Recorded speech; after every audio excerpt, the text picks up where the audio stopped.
Welcome back, everybody. We're diving deep today into a classic, How to Win Friends and Influence People by Dale Carnegie.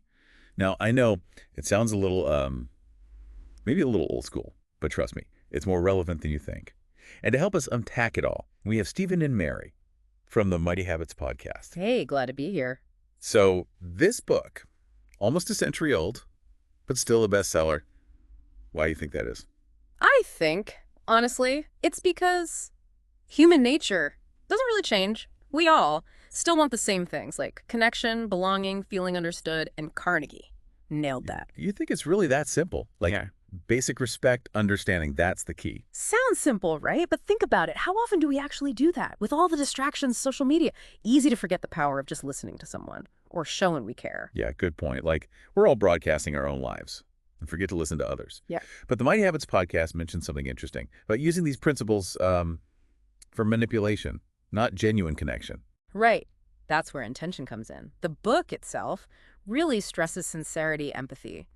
Carnegie wasn't saying use tricks to get what you want. It's more about understanding everyone has their own story, motivations, even insecurities. So more like approaching people with curiosity, trying to understand their perspective, not just winning them over. Yeah, exactly. Like you're trying to learn about them, not judge them. Interesting. And the book's been translated into what, like a zillion language? Pretty much. Tons of them. That says something, Yeah. right? Like no matter where you're from, everyone wants to feel seen, heard, and this book gives us a roadmap. So here were some of the biggest takeaways for you guys from How to Win Friends and Influence People. What really stood out? I think one big one was the power of sincere appreciation, more than just compliments, you know. Yeah. It's truly acknowledging someone's good qualities, efforts, creating a positive environment where people feel valued. I can see how that would make a difference in any relationship, really. Colleagues, family, even, romantic relationships. We all want to feel appreciated. Yeah. So instead of focusing on the negative, highlight the positive. Exactly. Shifting from criticism to encouragement. And that can have a ripple effect, not just on them, but on you too. Right. Like, focus on the good, you see more good.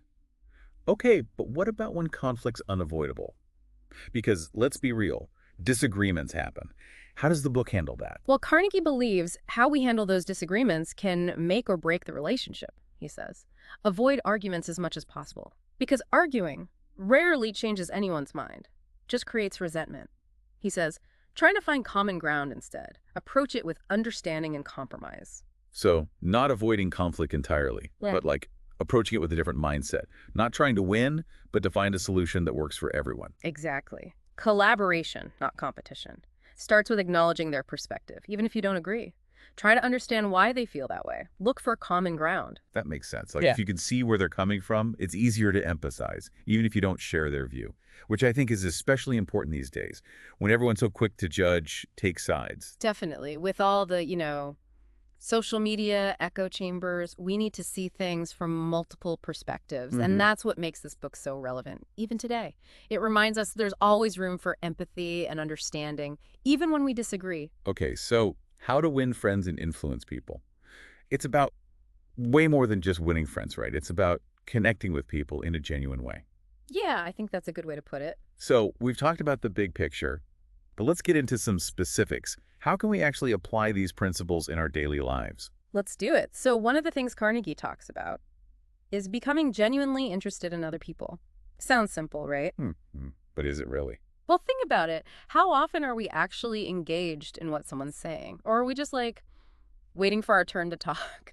Oh man, I am so guilty of that sometimes. My mind is already like 10 steps ahead, thinking about what I'm going to say next instead of really listening. It's easy to do, right? But the book says shift that focus. From self-promotion to curiosity. Ask questions. Listen. Really show you're interested. People can tell when you're actually engaged. And it makes them feel valued. Totally. Yeah. I mean, who doesn't want to feel like their thoughts and opinions matter? It's like when someone really listens, it's like they're saying, hey, you're important to me. Exactly. And that's the foundation of any strong relationship. Feeling heard and understood. Okay, here's what I'm terrible at. Remembering names. Carnegie talks about that, right? Oh, yeah. Big time. He says it's one of the simplest but most powerful things you can do.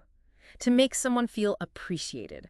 remembering their name. It shows you care enough to make that effort. That's so true. It's like when someone remembers your name, you feel seen, not just another face in the crowd. Right. And it's not just names, it's remembering details about their lives, interests, family, shows you're paying attention to what matters to them. Speaking their language, basically. Yeah. Okay, so we've talked about the good stuff. But what about when things go wrong? Disagreements, misunderstandings, conflicts. Any advice on that? Absolutely. Carnegie says how we handle those disagreements can make or break a relationship. And one of his big things, avoid arguments. Wait, really? Avoid them altogether? As much as possible, he says. Because arguing, it rarely changes anyone's mind. It just creates more resentment, hostility. He says try to find common ground and approach disagreements with, like, a spirit of understanding and compromise. So not about avoiding conflict entirely, but approaching it differently. Not about winning, but finding a solution that works for everyone. Exactly. Collaboration over competition. And that starts with acknowledging the other person's perspective, even if you don't agree with it. Makes sense. If you can see where they're coming from, it's easier to have empathy, Right. even if you don't agree. And I think that's so important now, when everyone's so quick to jump to conclusions. Yeah, totally. Okay, ready for a tough one. Carnegie says, admit when you're wrong. Oh, man. Yeah. That is a tough one. Right. But he says, being willing to admit mistakes, that's strength, not weakness. Shows humility. And honesty, right? When someone admits they're wrong, it actually makes me trust them more. Absolutely. And it sets a good example, creates an environment where others feel safe doing the same. Fosters accountability, basically. Yeah. You know, another thing that stood out, the power of positive reinforcement. Carnegie was all about that. Praise and encouragement over criticism. Oh, for sure. I respond way better to that than I think most people do. It's human nature. We want to be recognized, appreciated, and it motivates us to do better. So instead of focusing on weaknesses, highlight strengths. Encourage growth. Exactly. Create that positive, supportive environment where people feel valued and empowered. Okay, this has been great. But I gotta ask, is there anything in the book that maybe hasn't aged so well? That's a good question. There are definitely some parts that might seem a little out of touch, like some of the language, the examples, maybe a bit old-fashioned. Like maybe a little too focused on avoiding conflict at all costs. Yeah, I can see that. Because these days we're told to be assertive. Speak up for ourselves, even if it means having those tough conversations. Definitely. So, the book's great for empathy and understanding, but we also need to balance that with, setting boundaries, advocating for our own needs. So take the good stuff and adapt it to today's world. Exactly. Use it as a starting point. Right. Because remember, relationships, they're a two-way street. It's not just about making others like us.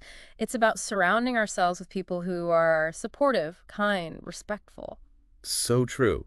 Because sometimes you can't force a connection, right? Right. Sometimes, no matter what you do, it's just not a good fit. And that's okay. Yeah, it's okay. Better to have a few close, genuine relationships than a bunch of superficial ones. Quality over quantity. Exactly. And you know what? Sometimes the most important relationship is the one you have with yourself. Be kind to yourself. Forgive yourself. Celebrate your own strength. I love that. Yeah. Like you need to connect with yourself before you can truly connect with others. Exactly. Okay, so we've covered a lot. What's one big thing you want listeners to take away from this? Ooh, that's a good one. One thing that really resonated from the book was that even small gestures can make a big difference.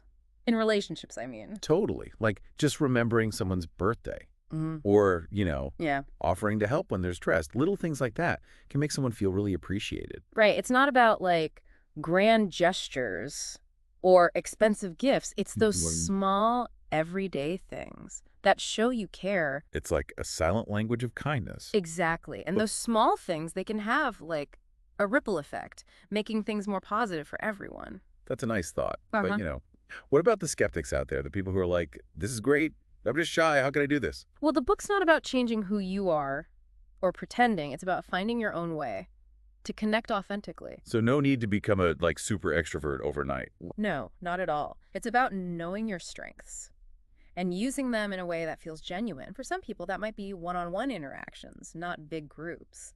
Or maybe finding shared interests. The point is, be yourself. Connect with people based on shared values or interests. Yeah, I like that. You don't have to change who you are. Just find your own way to connect. Right. And remember, building relationships takes time. It's not magic. It's about being consistent and showing empathy. Good reminder. Yeah. So, to wrap this up, How to Win Friends and Influence People offers some seriously timeless advice on building stronger relationships. And yeah, some of it might need a little update, but the core ideas, empathy, respect, genuine connection, those are still so relevant. And anyone can apply them, no matter who you are, what your background is. It's about making that effort to connect, create more positive interactions. Exactly. So whether you're, super outgoing or more of an introvert, check out the book. See how it can help you build better relationships. And hey, even if you've read it before, give it another look. You might be surprised what you discover. Okay, Stephen and Mary, thank you so much for joining us. This was amazing. Thanks for having us. This was fun. And for everyone listening, don't forget to check out the Mighty Habits podcast for more great conversations on personal growth, productivity, all that good stuff. Yes. Come say hi. Okay, and to all of you listening out there, be sure to subscribe to the Deep Dive for more deep dives. We'll be back soon, exploring another fascinating topic. Till then, happy reading and happy connecting.